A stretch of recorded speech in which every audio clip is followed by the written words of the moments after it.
2025 లేదా 26లో డిగ్రీ లేదా బీటెక్ చదివారా? సాఫ్ట్‌వేర్ జాబ్ కోసం ఎదురు చూస్తున్నారా? అయితే కోడ్ జ్ఞాన్ 100 డేస్ కోర్సులో చేరండి, జాబ్ సాధించండి. నమస్తే ప్రసన్న గారు. నమస్తే. ఈ మధ్య కాలంలో చాలా ఎక్కువగా మనం డే కేర్స్కి సంబంధించిన వీడియోస్ చాలా చూస్తూ ఉన్నాం. ఆ ప్రాసెస్లోనే మనం ఆ వీడియోలు చూసినప్పుడు చాలా చంటి పిల్లలు అక్కడ మనకు కనిపిస్తుంటుంటారు.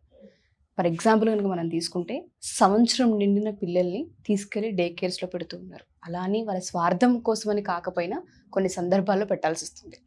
బట్ ఎంతవరకు కరెక్ట్ అంటారు? ఆ ఏజ్లో పిల్లల్ని డే కేర్కి అలవాటు చేయడం వల్ల వచ్చే నష్టం ఎంతవరకు ఉంటుంది? పిల్లల మైండ్ సెట్ పైన, సైకలాజికల్గా వాళ్ళు పడే ఇబ్బందుల పైన. ఇప్పుడున్న పరిస్థితుల్లో మరీ దారుణంగా 11 నెలలు 12 నెలలు ఇంకా 1 ఇయర్ కూడా కంప్లీట్ అవ్వదు వాళ్ళకి. అలాంటి పిల్లలను కూడా ఏదో పెద్ద కార్పొరేట్ ఎంప్లాయీ లాగా పొద్దున్నే 8 అయ్యేటప్పటికి ఒక బ్యాగ్, వాటర్ బాటిల్ ఇచ్చి ఒక ఐడి కార్డు మెడలో వేసి అవును, డే కేర్ సెంటర్స్లో వదిలేస్తున్నారు. డే కేర్ సెంటర్స్ని తప్పు పట్టట్లేదు, ఇది చాలా మందికి నెసెసిటీ ఉంది. కానీ ఇది ఓవర్గా డే కేర్ సెంటర్స్ మీద డిపెండ్ అయిపోవడం వల్ల కొన్ని డిసడ్వాంటేజెస్ కూడా ఉన్నాయి పేరెంట్స్కి. అవేంటో చూద్దాం. ఫస్ట్, ఎమోషనల్ డిపెండెన్సీ అనేది పెరిగిపోతుంది పిల్లలకి. ఎమోషనల్ డిస్టెన్స్ అనేది పేరెంట్స్కి పిల్లలకి పెరుగుతుంది ఖచ్చితంగా. పిల్లలకి 0 to 3 years ఈ ఏజ్లో వాళ్ళకి అసలు మేజర్ రిక్వైర్మెంట్ ఏంటి అంటే ఎమోషన్స్ని అర్థం చేసుకోవడం, ఎమోషన్స్ని నేర్చుకుంటూ ఉంటారు, ఎక్స్ప్రెషన్ నేర్చుకుంటూ ఉంటారు. ఈ టైంలో వాళ్ళకి అసలు మేజర్ రిక్వైర్మెంట్ ఏంటి అంటే ఒక ఎమోషనల్ సేఫ్టీ అనేది కన్సిస్టెంట్గా కావాలి వాళ్ళకి. ఎవరినైతే సేఫ్టీ అని ఫీల్ అవుతారో అప్పుడే వాళ్ళకి ఎమోషనల్ స్ట్రెంగ్త్ అనేది బిల్డ్ అవ్వడం స్టార్ట్ అవుతుంది. ఇక్కడ డే కేర్ సెంటర్లో ఏమవుతుంది, కేర్ గివర్స్ చాలా మంది ఉంటారు అక్కడ. ఎవరి దగ్గర కూడా కన్సిస్టెన్సీ అనేది ఉండదు, మారుతూ ఉంటారు. కాసేపు ఒకళ్ళు చూస్తూ ఉంటారు. ఫర్ ఎగ్జాంపుల్, ఇప్పుడు ఒక ప్లాంట్ని మనం నాటి, ఒక చిన్న మొక్కని నాటి, ఈ సాయిల్ బాగాలేదు, ఇదైతే బెటర్గా ఉంటుంది అని అలా రోజుకు ఒక మట్టి మార్చుకుంటూ పాట్స్ చేంజ్ చేసుకుంటూ వెళ్ళామనుకోండి, దాని రూట్స్ స్ట్రాంగ్ అవుతుందా? అస్సలు అవ్వదు. ఇక్కడ కూడా అదే జరుగుతుంది. ఎమోషనల్ రూట్స్ అనేవి స్ట్రాంగ్ అవ్వవు పిల్లలకి. ఇది చాలా చాలా క్రూషియల్ టైం ఇది. ఈ ఏజ్లో పిల్లలు ఎక్స్ప్రెషన్ నేర్చుకుంటారు త్రూ ఇమిటేషన్స్. మనల్ని అబ్జర్వ్ చేసి మనం ఎలా మాట్లాడుతున్నామో, మనం ఎలా ఎక్స్ప్రెస్ చేస్తున్నామో, మన ఎమోషన్ వే అనేవి ఇవన్నీ కూడా ఇమిటేట్ చేసి నేర్చుకుంటూ ఉంటారు. సో ఇలాంటి టైంలో కన్సిస్టెన్సీ అనేది మెయింటైన్ చేయకపోతే పిల్లలకి ఎమోషనల్ డెవలప్మెంట్ అనేది ప్రాపర్గా జరగదు. ఇది ఫస్ట్ది. సెకండ్ది వచ్చేసి ఇమిటేషన్ అనేది నేర్చుకుంటామని చెప్పాం కదా, బిహేవియరల్ లెర్నింగ్ అనేది కూడా జరుగుతుంది, ఎయిదర్ గుడ్ ఆర్ బ్యాడ్. ఇప్పుడు చిన్న పిల్లలు, వాళ్ళకి ఏం తెలియదు, ఏడాదిన్నర పిల్లలకి ఒక పిల్లాడు బాగా హైపర్గా ఉండి ఎవరైనా పక్కన పిల్లాడిని కొరికేశాడు అనుకోండి, సడన్ గా ఏం చేస్తాడు, ఇంకొక పిల్లాడు కూడా అది చూసి క్యూరియస్ గా చేయడానికి ట్రై చేస్తాడు. డెఫినెట్గా వాళ్ళకి తెలియదు అది గుడ్డా బ్యాడా అన్న సంగతి తెలియదు. దాని కాన్సిక్వెన్సెస్ చూసాక తెలుస్తుందేమో, ముందైతే ఇలా చేయకూడదని తెలియదు కదా. ఒక పిల్ల ఎవరైనా గట్టిగా అరిచి అందరి అటెన్షన్ ని తెచ్చుకుంది అనుకోండి, మిగతా పిల్లలు అదొక స్ట్రాటజీ లాగా వాడతారు. సో ఇలాంటి బిహేవియర్ అన్నీ కూడా చూసి నేర్చుకుంటారు. చైల్డ్ సైకాలజీలో మనకు ఒక కాన్సెప్ట్ ఉంది, పిల్లలు మనం చెప్పేది వినే కంటే కూడా త్రూ అబ్జర్వేషన్స్ ఎక్కువ నేర్చుకుంటారు. ఎగ్జాక్ట్లీ, అవును కదా. సో ఇలాంటివన్నీ కూడా వాళ్ళ కాన్సిక్వెన్సెస్ తెలీదు అన్నప్పుడు ఏదైనా ఇమిటేట్ చేసి నేర్చుకునే అవకాశం ఉంది కదా. ఇందాక కూడా మనం అదే టాపిక్ చెప్పాం, ఇంట్లో పేరెంట్స్ని చూసి అమ్మ ఎలా నడుస్తోంది, ఎలా మాట్లాడుతోంది, ఎలా అడుగుతోంది కావాలంటే, ఇలాంటి చిన్న చిన్న మైన్యూట్ థింగ్స్ కూడా వాళ్ళు ఇమిటేట్ చేసి నేర్చుకుంటారు. ఇక్కడ ఒక డౌట్ రావాలి, చాలా మంది ఏ పిల్లలైనా కూడా స్కూల్కి వెళ్ళాకనే కదా పిల్లల్ని చూసి నేర్చుకుంటారు, ఈ డే కేర్ సెంటర్స్ లోనే ఉంటుందా ఇది అనే ఒక డౌట్ వస్తుంది. నిజమే, 100% కరెక్ట్. పిల్లలు ఏదైనా త్రూ అబ్జర్వేషన్సే నేర్చుకుంటారు. కానీ ఈ 0 to 3 years అనే టైంలో ఇమాజినేషన్కి అండ్ ఇమిటేషన్కి చాలా పవర్ ఉంటుంది. సో ఇది బాగా ఎక్కువగా డెవలప్ అయ్యే, ర్యాపిడ్గా డెవలప్ అయ్యే ఏజ్. సో ఈ టైంలో వాళ్ళకి గుడ్ ఆర్ బ్యాడ్ అనేది ఏది తెలియదు, కాన్సిక్వెన్సెస్ని చూస్తున్నా కూడా అర్థం చేసుకోలేరు, రాదు. సో గుడ్ ఆర్ బ్యాడ్ ఏదైనా కానీ ఇమిటేట్ చేసి నేర్చుకుంటారు ఈ ఏజ్లో. అందుకనే పేరెంట్స్ అనేవాళ్ళు పక్కనుంటే చెప్పడం వేరు. ఈ కేర్ గివర్స్ మారుతూ ఉంటారు, చాలా మంది ఉంటారు. సో ఇవన్నీ అక్కడ పాసిబుల్ అవ్వవు. అండ్ థర్డ్ వచ్చేసి ఇండివిజువల్ ఎమోషన్స్కి వాల్యూ అనేది ప్రాపర్గా దొరకదు అక్కడ.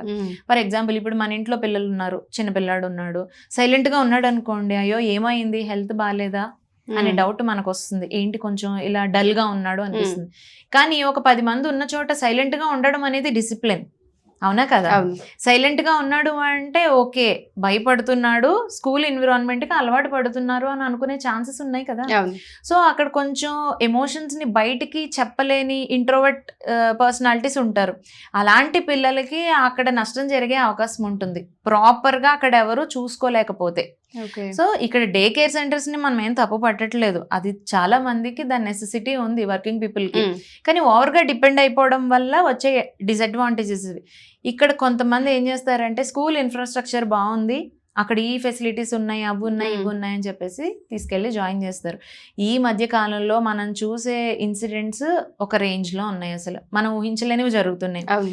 అక్కడ చైల్డ్ యొక్క నీడ్ ఏదైతే ఉందో అక్కడ టీచర్ పట్టించుకోకపోవడము, లేదంటే ఫిజికల్ గా కూడా అబ్యూస్ చేయడము, అక్కడ ఉన్న కేర్ టేకర్స్ ఎవరైతే ఉన్నారో వాళ్ళు ఫిజికల్ గా అబ్యూస్ చేయడము, లేదంటే భయపెట్టడం, ఒక రూమ్ లో లాక్ చేసి, రీసెంట్ గా ఒకటి చూసాం వాషింగ్ మిషన్ లో పెట్టింది, ఇలాంటివి చూస్తుంటే భయం వేస్తుంది అసలు. సో స్కూల్ ఇన్ఫ్రాస్ట్రక్చర్ అక్కడ ఏమున్నాయి అనేది కాదు, ఎమోషనల్ ఇన్ఫ్రాస్ట్రక్చర్ ఉందా లేదా ఇది అబ్జర్వ్ చేయాలి, ఇది తెలుసుకోవాలి. వాళ్ళు పిల్లలు ఏడుస్తుంటే భయపెట్టి ఊరుకోబెడుతున్నారా, లేదంటే ఆటల ద్వారా డైవర్ట్ చేసి పేషెంట్స్ తో ఊరుకోబెడుతున్నారా? భయపెట్టినప్పుడు చిన్న ఏజ్ లోనే, ఇంకా ఊహ తెలిసే వయసులోనే ఆ రేంజ్లో భయపెట్టి ఏడిపించడం చేయడం వల్ల పిల్లలు ట్రామాకు గురయ్యే అవకాశం కూడా ఉంటుంది. సో పేరెంట్స్ అక్కడ ఉన్న పీపుల్ ఎలా కనెక్ట్ అవుతున్నారు, ఎలా ఇంటరాక్ట్ అవుతున్నారు, పిల్లల్ని ఎలా హ్యాండిల్ చేస్తున్నారు అనేవి అబ్జర్వ్ చేసుకుని డే కేర్ సెంటర్స్లో వేయడం అనేది బెటర్. సీసీటీవీ ఫుటేజ్ ఉంటుంది ఆబ్వియస్లీ, ఇప్పుడు అన్ని చోట్ల యాక్సెస్ ఇస్తున్నారు. ఇన్సిడెంట్ జరిగిపోయిన తర్వాత మనం ఏం చేయలేము. సో అక్కడ ఉన్న పర్సనాలిటీస్ ఎలాంటి వాళ్ళు, మన పిల్లల్ని ఎలా ట్రీట్ చేస్తారు అనేది మీరు కొంచెం లేట్ అయినా కానీ వాళ్ళతో కమ్యూనికేట్ చేసి ఆ సరౌండింగ్స్ని కొంచెం అబ్జర్వ్ చేసి ఒక డెసిషన్కి వస్తే బెటర్. ఎగ్జాక్ట్లీ. అండ్ మీరు చెప్పినట్టుగానే 1 year అనేది మేబీ అసలు అది రైట్ ఏజ్ కాదు. కొంత పేరెంట్సే అట్లీస్ట్ ఆ 1 to 3 years వరకు పిల్లల్ని వాళ్ళ కనుసన్నల్లో పెంచుతూ ఆ ఎమోషన్ ఏదైతే ఉంటుందో, ఆ డిపెండెన్సీ ఏదైతే ఉంటుందో పేరెంట్స్ వైపు టర్న్ చేసుకునే విధంగా ఉన్నప్పుడే పిల్లల యొక్క భవిష్యత్తు బాగుండే అవకాశం ఉంటుంటుంది. చాలామంది మన వీడియోస్ చూసినప్పుడు స్కూల్స్, కాలేజెస్ వాళ్ళు ఎక్కువగా మనకి చేసే మెసేజెస్ ఏంటి అంటే, మీరు 1-on-1 సెషన్స్తో పాటు స్కూల్స్లో కూడా హైజీన్ పైన, కమ్యూనికేషన్ స్కిల్స్ పైన, లేదు అంటే కేరింగ్, షేరింగ్ వీటిపైన మీరు సెషన్స్ తీసుకునే అవకాశం ఉంటుందని అడుగుతుంటుంటారు. డే కేర్ గురించి కూడా మీరు ప్రత్యేకంగా మాట్లాడారు కాబట్టి అడుగుతున్నాను. పిల్లల ఎమోషన్స్ని ఎలా మనం అబ్జర్వ్ చేసి వాళ్ళని హోల్డ్ చేయగలగాలి, ఏ విధంగా వాళ్ళని మనం డైవర్ట్ చేయాలి, ఇటువంటి యాక్టివిటీస్ మనం ఎక్కువగా చేస్తూ ఉంటుంటాము. సో మనం ఏదైనా సరే ఒక 1 day సెషన్స్ తీసుకోవచ్చు అంటారా? ఎవరికైనా కావాలి అనుకుంటే మనం ఆ ఫెసిలిటీని కలగజేయచ్చు అంటారా ప్రసన్న గారు? డెఫినెట్గా ఇస్తాము. ప్రీ స్కూల్స్లో వాటిల్లో కూడా టీచర్స్ ట్రైనింగ్ ప్రోగ్రామ్స్ కండక్ట్ చేస్తాము. ఇప్పుడు టీచింగ్ మెథడాలజీ డెఫినెట్గా మారాలి. జనరేషన్స్ చేంజ్ అయ్యే కొద్దీ పిల్లలు చూసే విధానం మారుతుంది, నేర్చుకునే విధానం కూడా మారుతుంది. సో మరి టీచింగ్ స్టైల్ మారద్దా? అది కూడా ఖచ్చితంగా చేంజెస్ అనేవి జరగాలి. సో వాటి కోసం కూడా మనం టీచర్స్ ట్రైనింగ్ సెషన్స్ కండక్ట్ చేస్తూ ఉంటాము. పిల్లలు అందరూ ఒక పర్సనాలిటీస్ ఉండరు కాబట్టి డిఫరెంట్గా ఉంటారు. అసలు వాళ్ళ గురించి వాళ్ళకి ఏ అప్రోచ్ అయితే కరెక్టో తెలియాలంటే ఫస్ట్ వాళ్ళు ఎలా చెప్తే రిసీవ్ చేసుకుంటారో తెలియాలి. సో వీటన్నిటి మీద కూడా ఒక అవేర్నెస్ క్రియేట్ చేయడం కోసం, వాళ్ళకి కొంత ఎడ్యుకేట్ చేయడం కోసం సెషన్స్ అనేవి మనం కండక్ట్ చేస్తూ ఉంటాం. షూర్గా ప్రసన్న గారు. సో ఎవరైనా సరే పర్సనల్ అపాయింట్మెంట్ కావాలి అనుకున్నా, లేదు స్కూల్స్ ఎవరైనా సరే మా ఈ వీడియోస్ చూసి ప్రసన్న గారితో ఒకసారి సెషన్ మీరు పెట్టించాలి అనుకున్నా, కింద ఒక నెంబర్ స్క్రోల్ అవుతూ ఉంటుంది, దాన్ని మీరు కాంటాక్ట్ చేయగలిగితే ప్రసన్న గారి టీం అందుబాటులోకి వస్తారు. Thank you ma'am. Thank you so much. Thank you.